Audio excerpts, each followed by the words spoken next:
Okay mga papi, so pakita ko sa inyo yung internal wirings natin dito sa Yamaha NMAX Turbo Tech Max. So ito yung mga pwestuhan ng ating horn. So PIA horn yan. Ito yung switch ng dual horn. So yan.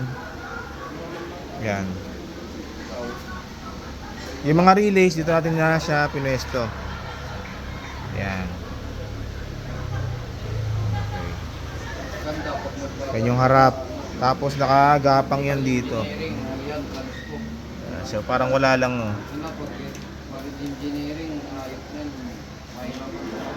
Yan. Meron tayong safety fuse dito sa yung fuse box. Ayan. Yan.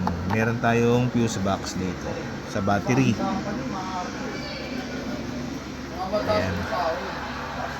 Internal wirings ng Yamaha NMAX Tech Max Turbo. Switch pala natin na ginamit ito.